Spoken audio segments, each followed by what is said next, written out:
Hey y'all, so this is my third video and I'm so excited that I decided to make a channel. I feel like for a long time I really wanted to make one, but I feel like everything just has to be perfect. Like if my hair wasn't perfect, if I didn't look perfect, if like the storyline wasn't perfect, the setting, the lighting, whatever it was, like I would start and just stop and be like, all right, I'll do it another day when like everything's kind of aligned.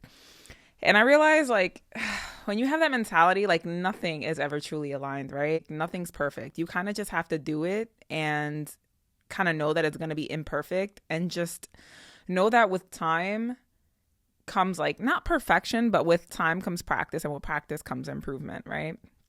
And another thing that kind of prevented me was like I just didn't know what angle I wanted to go about things. I felt like I'm very big into the healing journey, right? And for the past 5 years, I've been on a healing journey. I'm very big into mental health. I'm currently in school for mental health right now. But a part of me just like didn't kind of see myself just only as like this mental health, like healing journey guru, even though, I mean, the knowledge that I've gained in this time that I've been on this journey is priceless. It's so valuable, and I feel like I've learned so much. I try to share what I've learned with so many people that I come across, and I see how it's changed them and helped them. But at the same time, like I'm still in this journey. You know what I'm saying? I feel like the healing journey is a lifelong journey, and I feel like I don't want to just be like the role model for someone, because I'm going to have like my moments where I have like crash out behavior. Why? Because I had a really rough start. Like, I know that I post a lot on social media sometimes, and I know that you guys feel like you know me, and in a way you do, right? Because I post a lot.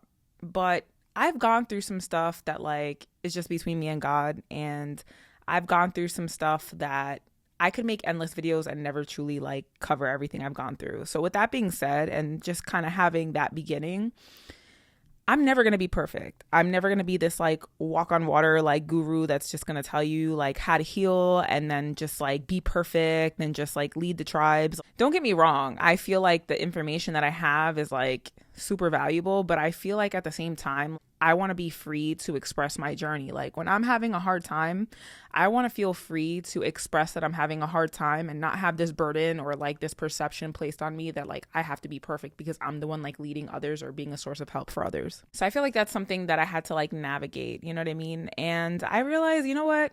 I kind of want my channel to just be me. Like, and if you enjoy me and you enjoy what I bring to the table, and what I bring to the table, I feel like a lot of emotional insight, just being silly. Like I have ADHD, like diagnosed, and it's, if you know what I mean? It just makes life that much more chaotic. But at the same time, I think it's beautiful because I have like so many ideas, and that's why it's called the Tangent Diaries, because I feel like I'm forever on a tangent. But with that being said, like I just wanted to get really personal with you guys and kind of give you guys an opportunity to really get to know me.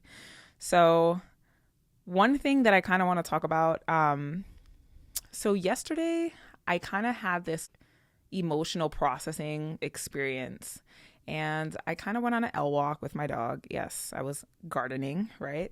We all have our things, so bear with me. And I had this realization that I had never felt comfortable with anger in my body. Like I've never felt comfortable to feel anger.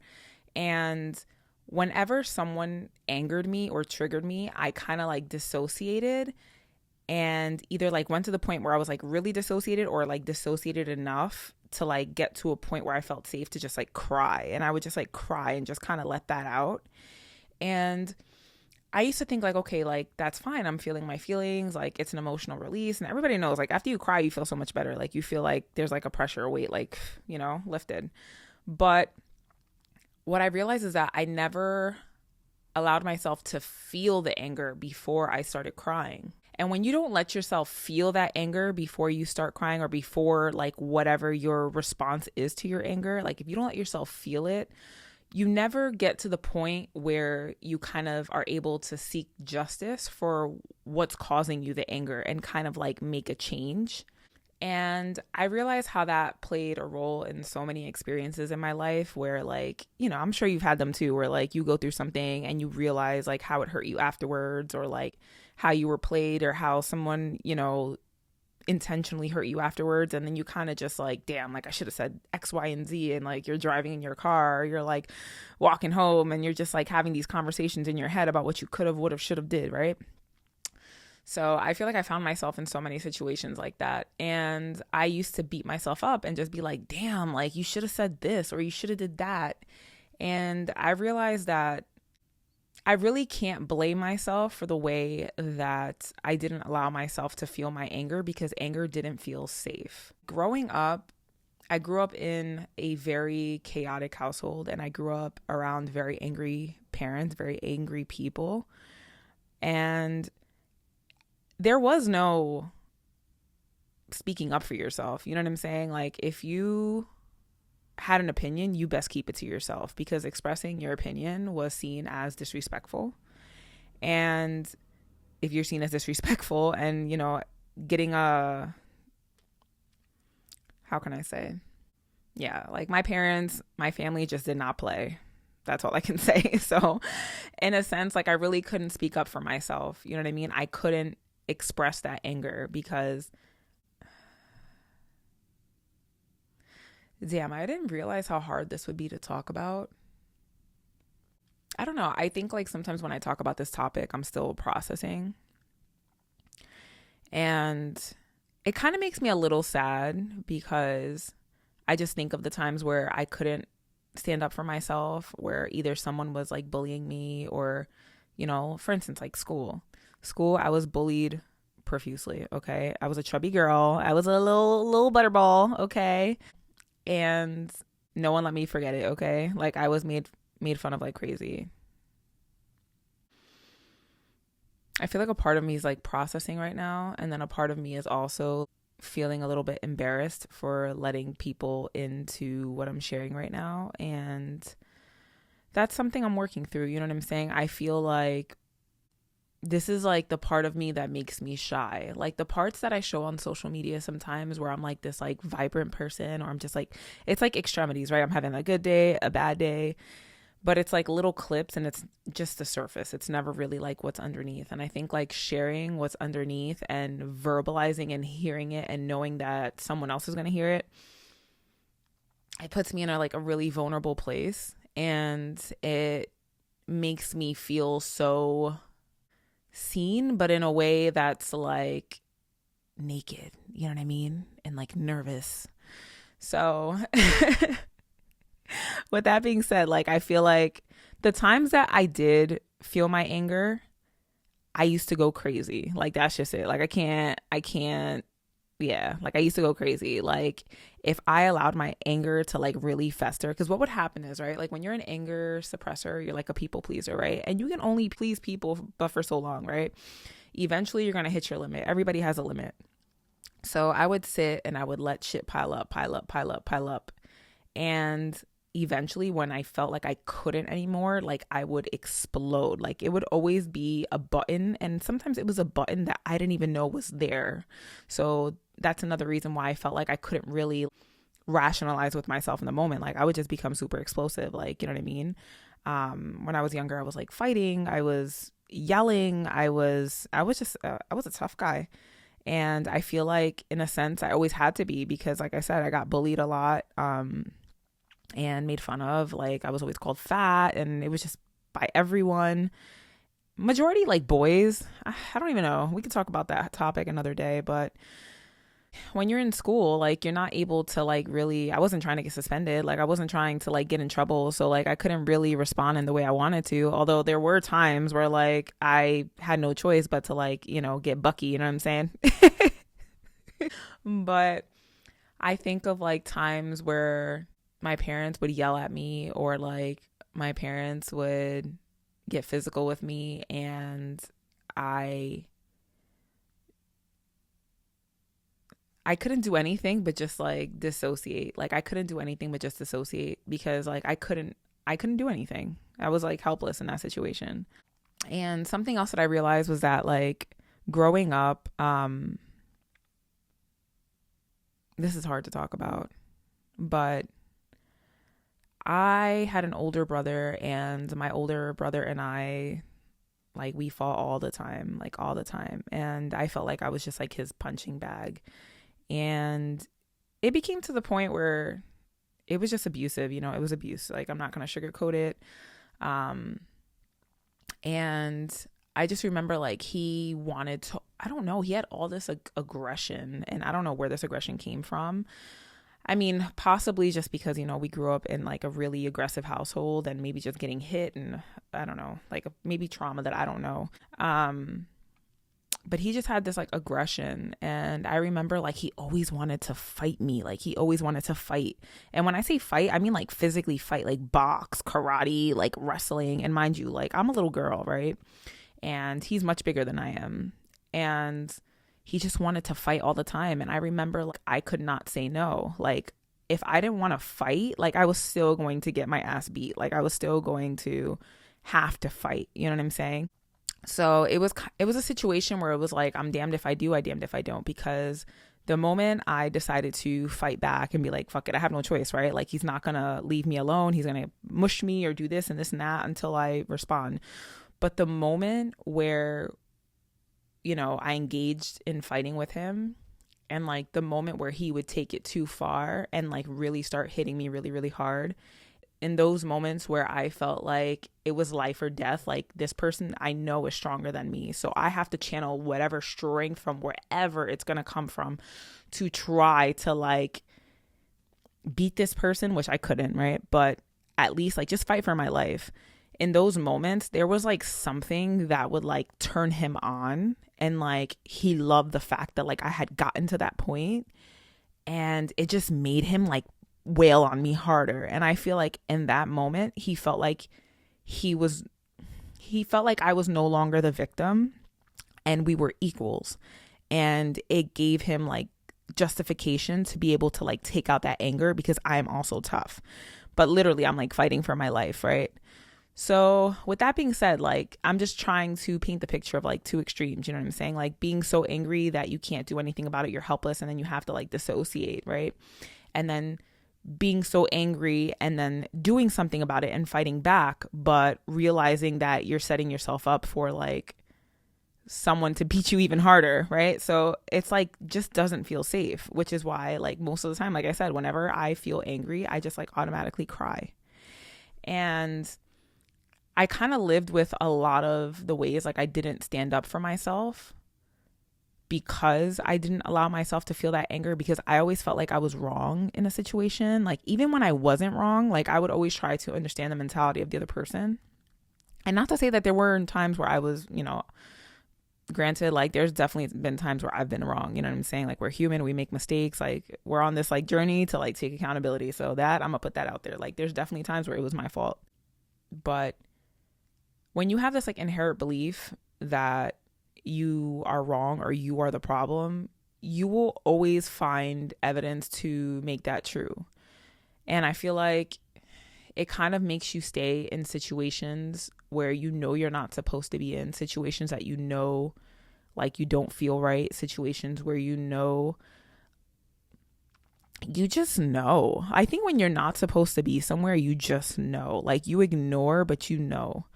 And it's not until, because I feel like, you know, even afterwards, like when you get out of something that you feel like you weren't supposed to be in, like you kind of have that realization where it's like, I know, like I knew it.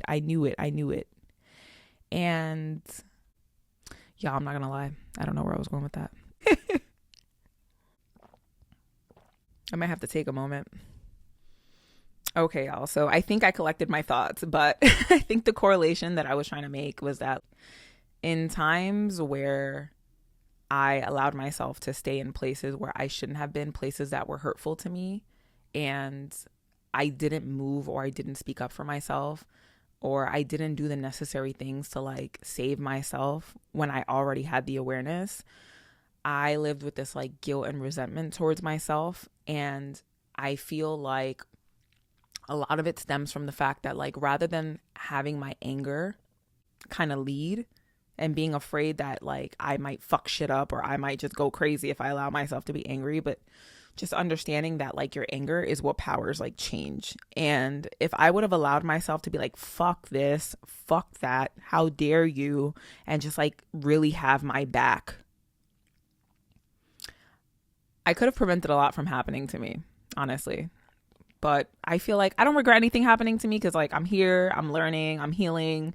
And the insight that I have from everything I've gone through, like I wouldn't be this much of a deep person, of an insightful person, I wouldn't be in the field I'm in if I didn't go through half the things I've gone through.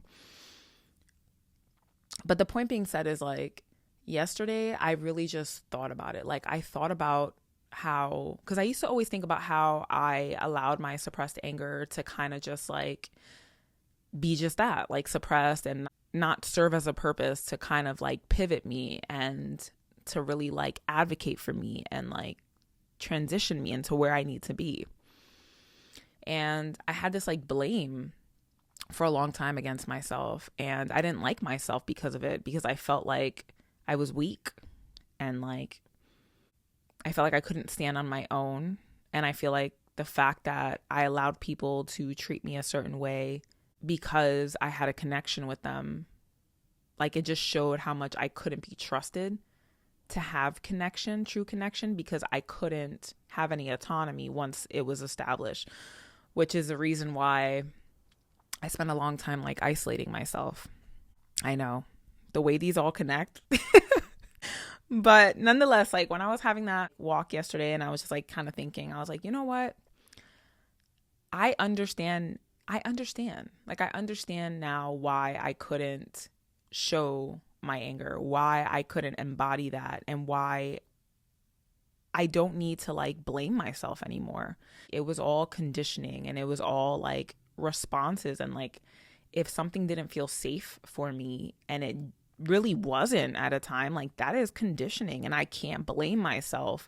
Like I can't look back with all the knowledge I've gained now and just be like, oh, you know, you could have done this, you could have done that, you could have done that, because what is the point of shaming and blaming? Like what does that do, you know?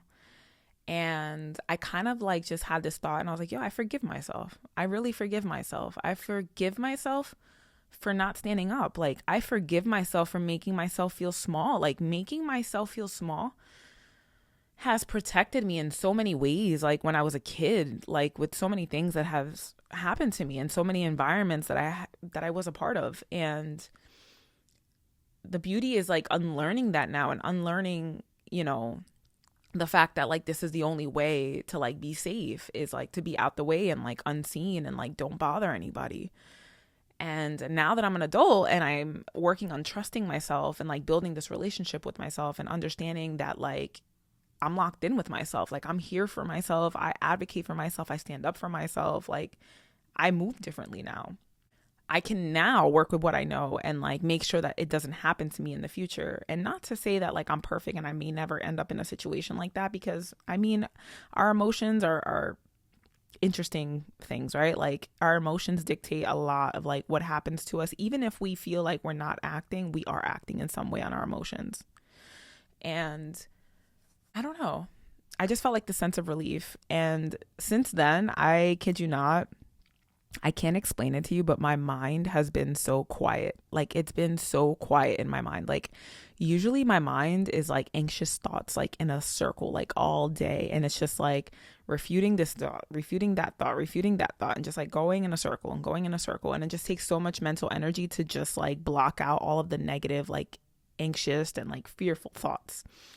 And something about processing that yesterday, and like, I don't know, I even feel the way I thought about it, like I kind of unlocked memories or something. Because you know, when you go through a lot of trauma and you kind of become like this like fragmented, like dissociated person, you kind of forget a lot of things that happen to you. Like you kind of remember on like a conceptual basis, but you kind of like forget like when it comes to like just like the detailed perspective of it and like how it made you feel.